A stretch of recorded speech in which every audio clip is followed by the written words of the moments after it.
मित्रों, हिंदू कैलेंडर में सावन के महीने को भगवान शिव का समर्पित महीना माना गया है और यही वजह है कि भगवान शिव ही इस महीने के अधिष्ठाता देव भी हैं। इस मास में भोलेनाथ अपने परिवार के साथ पृथ्वी पर आते हैं और यहीं से ब्रह्मांड का संचालन करते हैं। आप सभी जानते होंगे कि भगवान शिव के परिवार में भगवान शिव, माता पार्वती और उनके दो पुत्र गणेश और कार्तिकेय हैं। लेकिन क्या आपको पता है कि भोलेनाथ की 5 और बेटियां थीं, जिनका जन्म अनजाने में हो गया था? अगर नहीं जानते तो इस वीडियो के अंत तक हमारे साथ बने रहें। नमस्कार दर्शकों, एक बार फिर से आपका स्वागत है माया लोक यूट्यूब चैनल पर। मित्रों, भगवान शिव के पुत्र गणेश और कार्तिकेय के बारे में तो सभी जानते हैं, लेकिन उनकी 5 पुत्रियां के बारे में बहुत कम लोगों को ही जानकारी है। मधुश्रावणी की कथा में भगवान शिव और माता पार्वती की 5 बेटियों का वर्णन मिलता है। शिव पुराण में भी उनकी पुत्री का जिक्र है। पुराण में वर्णित कथा के अनुसार एक बार महादेव और माता पार्वती मनुष्य रूप धारण करके जंगल में विचरण कर रहे थे। तभी रास्ते में उन्हें एक मनोहर सरोवर दिखाई दिया। उस सरोवर की सुंदरता देख माता पार्वती ने महादेव से जल क्रीड़ा करने का आग्रह किया, जिसके बाद दोनों सरोवर में जाकर जल क्रीड़ा करने लगे। उसी दौरान शिवजी का वीर्यस्खलन हो गया और तब शिवजी ने उसे एक पत्ते पर निकालकर वहीं रख दिया। जल क्रीड़ा में उत्पन्न उस वीर्य से 5 कन्याओं का जन्म हुआ।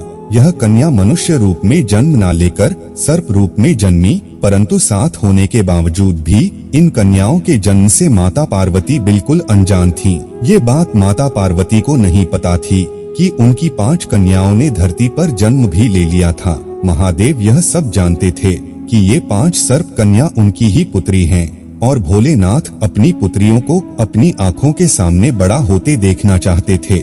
इसके साथ ही वो उनके साथ रहना भी चाहते थे, लेकिन महादेव ऐसा नहीं कर सकते थे। जिसके बाद वह रोजाना अकेले ही उसी जंगल के सरोवर में जाते और अपनी 5 सर्प पुत्रियों के साथ खेलते और समय बिताते थे। रोजाना महादेव को ऐसी चोरी छुपे उस जंगल के सरोवर में जाते देख माता पार्वती को महादेव पर शंका हुई।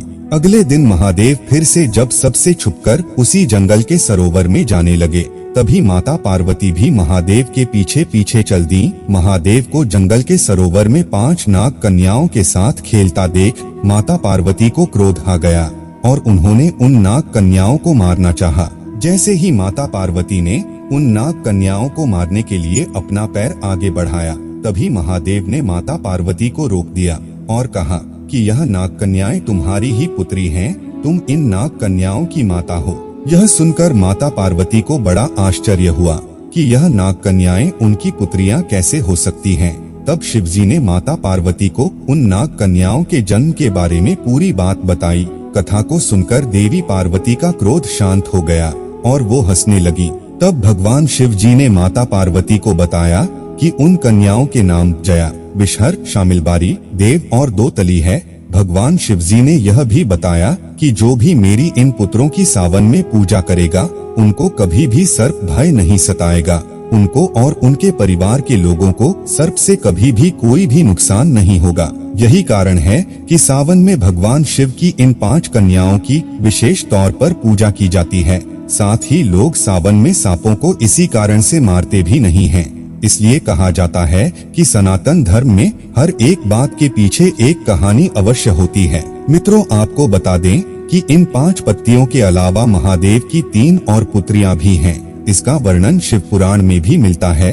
शिव पुराण के अनुसार शिव की 3 और पुत्रियां भी हैं, अशोक, सुंदरी, ज्योति या माँ ज्वालामुखी और देवी वासुकी या मनसा। बता दें कि देवी पार्वती को अपना अकेलापन दूर करने के लिए एक पुत्री का साथ चाहिए था, इसलिए उन्होंने शिव जी की बड़ी बेटी अशोक सुंदरी को जन्म दिया था। अशोक सुंदरी देवी पार्वती के समान ही सुंदर थीं, इसलिए उनके नाम के साथ सुंदरी शब्द को जोड़ा जाता है। वही उनको अशोक नाम इसलिए दिया गया क्योंकि वह पार्वती के अकेलेपन का शोक दूर करने आई थीं। अशोक सुंदरी की पूजा खास तौर पर गुजरात में होती है। वहीं भोलेनाथ की दूसरी पुत्री का नाम ज्योति है।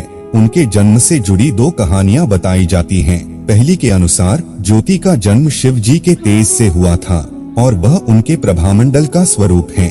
दूसरी मान्यता के अनुसार ज्योति का जन्म मां पार्वती के माथे से निकले तेज से हुआ था। देवी ज्योति का दूसरा नाम ज्वालामुखी भी है और तमिलनाडु के कई मंदिरों में उनकी पूजा होती है। भोलेनाथ की तीसरी बेटी का नाम मनसा था। उनका भी जन्म कार्तिकेय की तरह पार्वती के गर्भ से नहीं हुआ था। पुराणों के अनुसार मनसा का जन्म तब हुआ जब शिवजी का विरोध कद्रु, जिनको सांपों की मां कहा जाता है, कि बनाए एक पुतले को छू गया था। इसलिए उनको शिव की पुत्री कहा जाता है, लेकिन पार्वती की नहीं। मित्रों, हमारी इस वीडियो से आपने भोलेनाथ की उन 5 पुत्रियां के बारे में जाना जिनके बारे में बहुत कम लोगों को ही जानकारी है। इसके साथ ही हमने आपको उनकी उन 3 पुत्रियों के बारे में भी बताया जिनका शिव पुराण में भी वर्णन है। आज के इस वीडियो में बस इतना ही। हम उम्मीद करते हैं हमारी यह वीडियो के जरिए आपको कई सवालों के जवाब मिल गए होंगे। अगर ये वीडियो पसंद आई हो तो इसे लाइक और शेयर जरूर कीजिएगा। अगर आपने हमारे चैनल को सब्सक्राइब नहीं किया है तो जरूर करिए। इसके साथ ही मुझे दे इजाजत। और हाँ, वीडियो को अंत तक देखने के लिए आपका बहुत बहुत शुक्रिया।